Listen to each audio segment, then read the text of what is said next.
Bismillahirrahmanirrahim. Assalamualaikum warahmatullahi wabarakatuh. Bismillahirrahmanirrahim. Wassalatu wassalamu ala rasulillah Sayyidina Muhammad ibn Abdullah wa ala alihi wa sahbihi wa man wala wa la hawla wa la quwwata illa billah. Rabbi shrah li sadri wa yassir li amri wahlul 'uqdatam min lisani yafqahu qawli. Amma ba'd. Apa kabar solih-solihah? Alhamdulillah, mudah-mudahan kita semua selalu dalam naungan dan lindungannya Allah Subhanahu wa ta'ala. Semoga kita semua umat muslim ini diberikan Allah Subhanahu wa ta'ala kesempatan untuk menambah ilmu kita, yaitu ilmu mempelajari Al-Quran. Anak-anak Ustadz semua yang Ustadz banggakan, pada kali ini Ustadz akan mengajarkan kepada kalian tentang bagaimana caranya membaca surah Al-Ghasyiyah. Nah, ini khusus untuk kelas 1, yang mana kelas 1 target hafalannya di semester 2 ini itu kita mulai nanti dari surah Al-Ghasyiyah ayat pertama sampai surah Al-Balad. Nah, di sini Ustadz akan tuliskan nanti surah Al-Ghasyiyahnya dari ayat 1 sampai ayat 5. Jadi kita setiap pertemuan itu 3 atau 5 ayat kita latihan membacanya. Tujuannya apa di sini? Ustadz di sini akan mengulang-ulangi membacanya dari ayat 1. Ayat 1-nya dibaca 3 kali, ayat 2 3 kali, sampai 5 3 kali diulang-ulang setiap ayatnya. Tujuannya supaya memudahkan solih-solihah semua dalam membaca Al-Quran ataupun menghafalkan surah target hafalannya di semester ini. Baik, sini Ustadz akan menuliskan terlebih dahulu surah Al-Ghasyiyah-nya.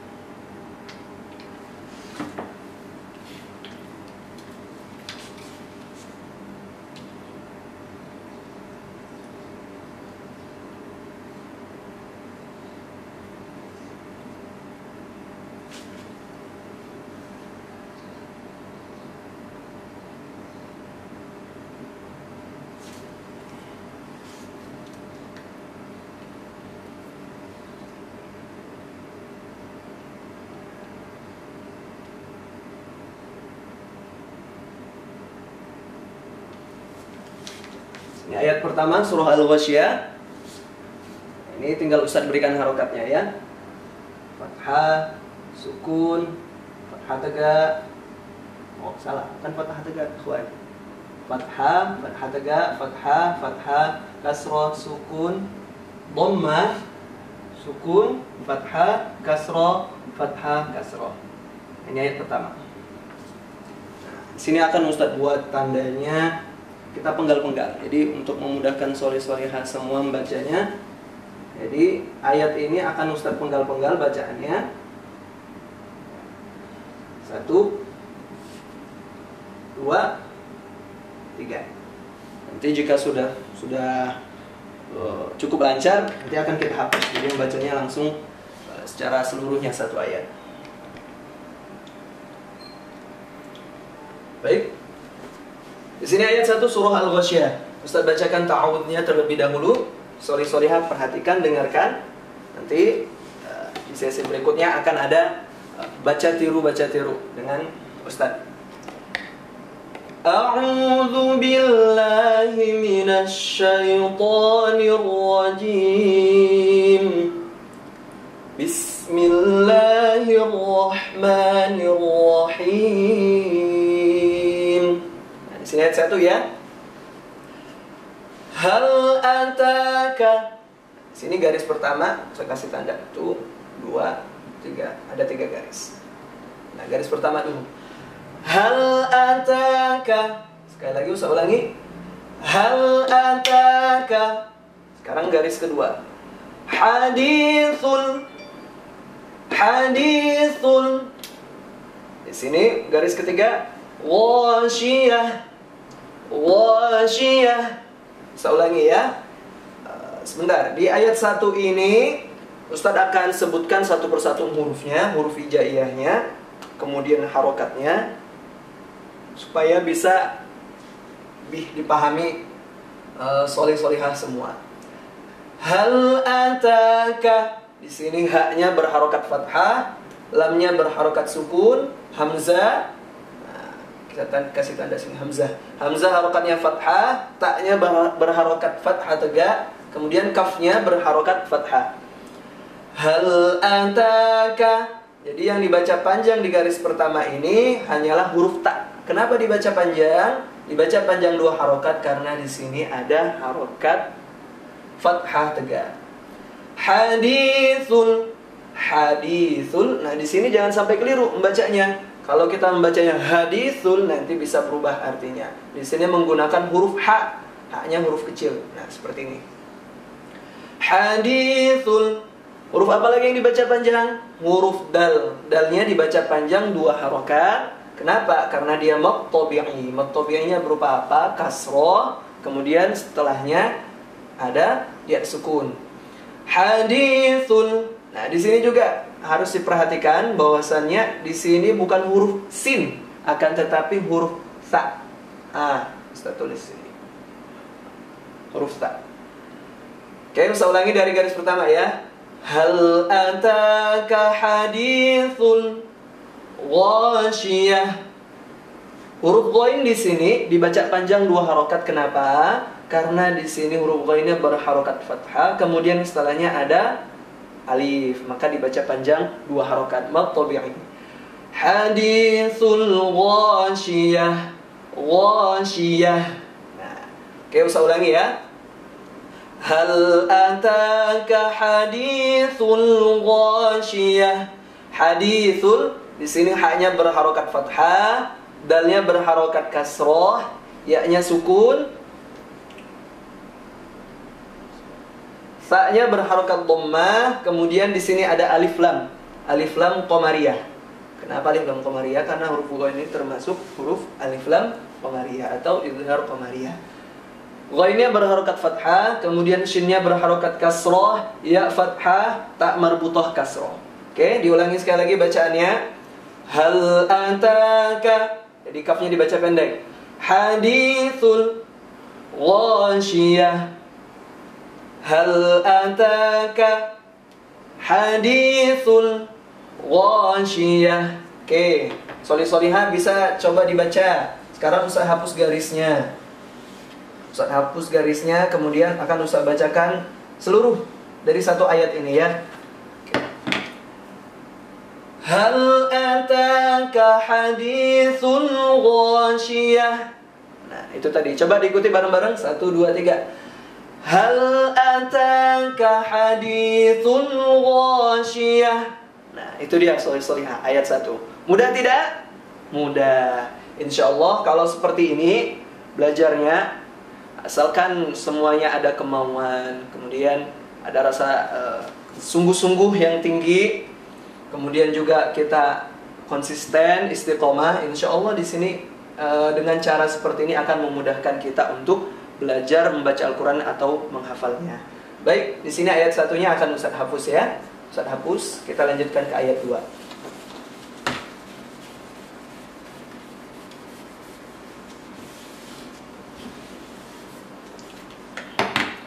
Saya akan tuliskan terlebih dahulu.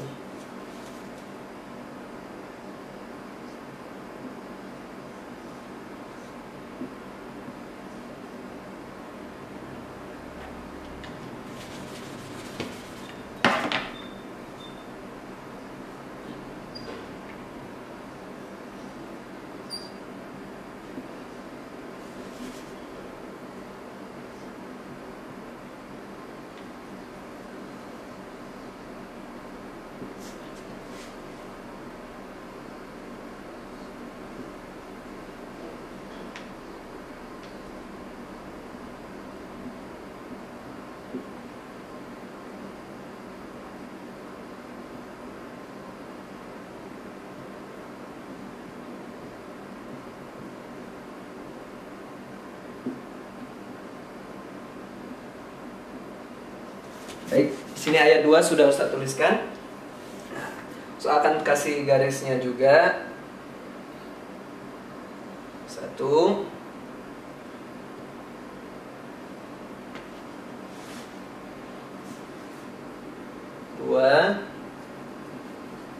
3. Jadi ada tiga garis ini, berarti 3 kali dipenggal bacaannya dalam satu ayat ini. Oke, di sini ayat 2 ya. Sebelum Musa bacakan ayatnya, coba sekarang Musa sebutkan satu persatu hurufnya. Solih-solihah boleh mengikuti dalam hatinya, ya, atau boleh dilafalkan juga. Waw, jim, waw, ha, ya, waw, mim, hamzah, zal, kha, alif, shin, ain, ta marbutah. Nah, sekarang Ustaz sebutkan harokatnya. Wawnya berharokat dhammah, jim dhammah, waw sukun, ha dhammatain, ya fathah dan tasydid, waw sukun, mim fathah, hamzah kasrah, zal kasratain, kha fathah, shin kasrah, ain fathah, ta marbutahnya berharokat dhammatain. Di sini Ustaz bacakan dulu di garis pertama. Wujuhui.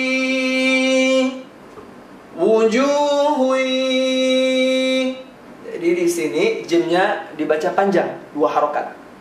Kenapa? Di sini hukumnya mad tabi'i. Ada harokat dhammah, jimnya berharokat dhammah, kemudian setelahnya ada huruf waw sukun, jadi dibaca panjang 2 harokat. Wujuhuyaw. Kenapa dibaca seperti itu? Huyaw. Di sini haknya berharokat dhammatain bertemu dengan huruf ya. Jadi hukum bacaannya di sini adalah idgham bi gunnah. Apa artinya idgham bi gunnah? Idgham bi gunnah artinya adalah memasukkan atau meleburkan bacaan dari bacaan yang pertama ini ke huruf selanjutnya dengan cara didengungkan. Jadi bacanya harus dileburkan ke huruf ya ini. Wujuhuyaw. Nah, tadi karena ada tanwin ini berupa dhammatain bertemu ya, jadi harus dibaca idgham bi gunnah. Wujuhu yawma idzin. Di sini yauma idzin, yaunya tidak boleh dibaca panjang. Kenapa? Meskipun dia ada waw sukunnya, akan tapi sebelumnya tidak memenuhi syarat, yaitu fathah bertemu waw sukun. Jadi nggak boleh dibaca panjang. Wujuhu yauma idzin, tidak boleh. Akan tapi bacanya harus pendek. Wujuhu yauma idzin. Nah, di sini harus diperhatikan. Di sini adalah huruf dzal. Huruf dzal itu cara mengucapkannya harus sedikit ujung lidah. Zal. Zazizubal. Ya. Jadi kalau kita misalnya mengganti bacanya menjadi wujuhu yauma idzin, bisa-bisa artinya berubah. Kalau berubah artinya sengaja tidak sengaja, maka itu akan jatuh nanti ke dalam lahnul jali, kesalahan fatal. Jadi jangan sampai salah ya membaca huruf hijaiyahnya, harus benar. Saya ulangi ya. Wujuhu yawma idzin. Garis ketiga khashi'ah. Huruf kha-nya dibaca panjang 2 harokat. Kenapa? Karena di sini ada harokat fathah bertemu dengan alif, ya. Jadi dibaca panjang 2 harokat huruf kha-nya. Kemudian sebelumnya tadi yauma idzin, ini dibaca dengung enggak? Dibaca dengung samar-samar atau bagaimana? Tidak. Kan tapi di sini huruf dzalnya tadi yang berharokat kasrotain harus dibaca jelas, atau hukum bacaan namanya izhar halqi. Jadi jelas bacaannya, tidak boleh disamar-samarkan, tidak boleh didengungkan, nggak boleh, ataupun samar-samar di bibir nggak boleh. Jadi harus jelas membacanya. Coba ya Ustaz ulangi lagi bacaannya. Wujuhu yawma idzin khashi'ah. Ustaz ulangi. Wujuhu yawma idzin khashi'ah. Di sini ada huruf ain, jadi jangan sampai salah menyebutkan khashi'ah. Nanti bisa salah artinya. Jadi khashi'ah menggunakan huruf ain. Sekali lagi Ustaz ulangi bacaannya, perhatikan. Ustaz sekarang penggal bacaannya ya. Wujuhui, tahan. Yawma idzin khashi'ah. Nah, seperti itu ya. Coba diikuti bareng-bareng. 1, 2, 3 kita penggal. Wujuhui yawma idzin khashi'ah. Oke, sekarang Ustadz hapus garisnya. Ustadz hapus garisnya. Kemudian kita Ustadz baca secara menyeluruh, lengkap ayatnya dari ayat 2 ini. Perhatikan. Wujuhun yawma idzin khashi'ah. Wujuhun yawma idzin khashi'ah. Coba soleh-solehah boleh diikuti bacaannya. 1, 2, 3. Wujuhun yawma idzin khashi'ah. Oke, ahsantum. Oke. Hapus ya ayat 2-nya. Oke, ini ayat terakhir, ayat 3. Ayat 3 ayat terakhir yang akan Ustadz diktekan di sini cara membacanya.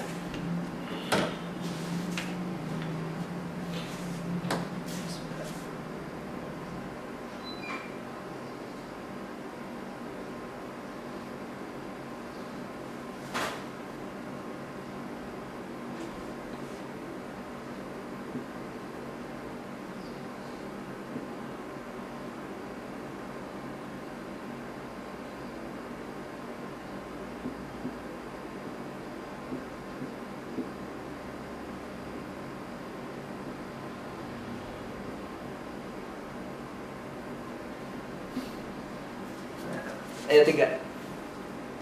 Saya sebutkan satu persatu huruf hijaiyahnya. Ain, hamzah, mim, lam, ta marbutah, alif, lam, nun, alif, shad, ba, ta marbutah. Oke, sekarang harokatnya. Fathah, kasrah, fathah, dhammatain, fathah, tasydid, kasrah, fathah, dhammatain. Bagaimana cara membacanya? Di ayat ketiga ini sangat mudah sekali. Oke, di sini akan Ustaz kasih garisnya 2 saja. 1, 2.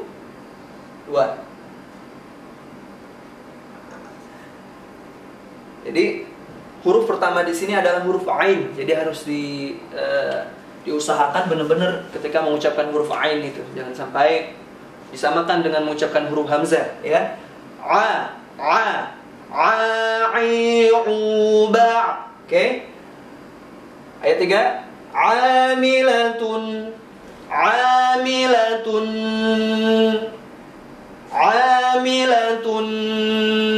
Di sini huruf ainnya dibaca panjang 2 harokat. Kenapa? Karena ada harokat fathah, ainnya berharokat fathah, kemudian setelahnya ada huruf alif. Jadi harus dibaca panjang 2 harokat. Mad tabi'i. Amilatun.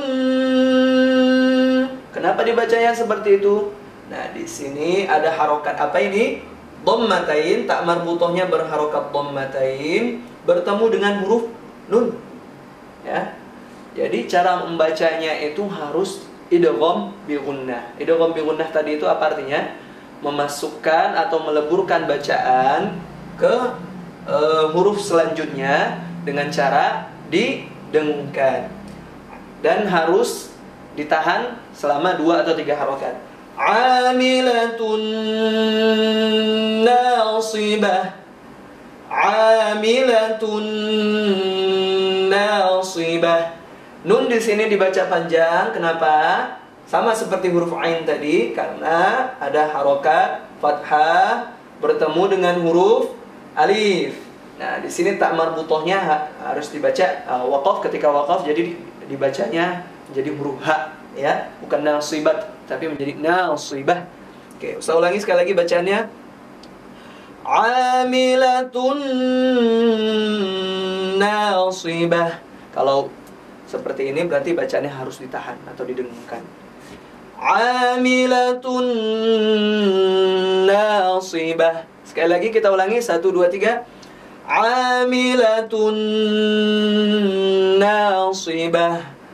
Nah, sekarang usah hapus garisnya. Oke, usah hapus garisnya. Solih-solihah. Kita baca, ini ayat terakhir, ayat 3. Kita baca seluruhnya ya. Amilatun nasibah. Terakhir. Amilatun nasibah.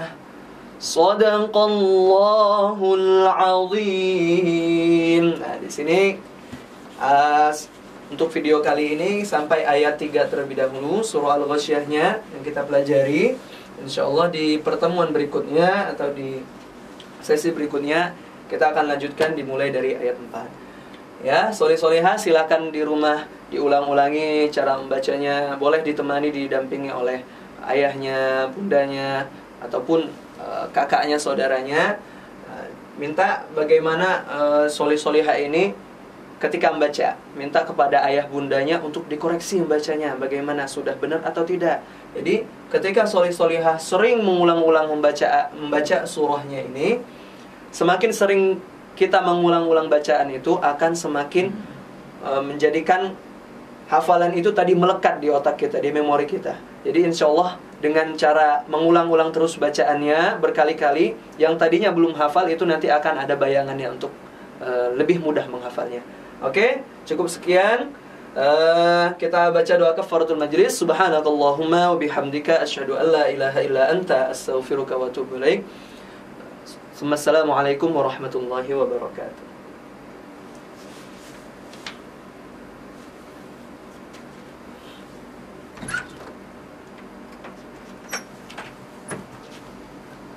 Ustaz, berhentinya gimana, Ustaz? Ustaz Saiful.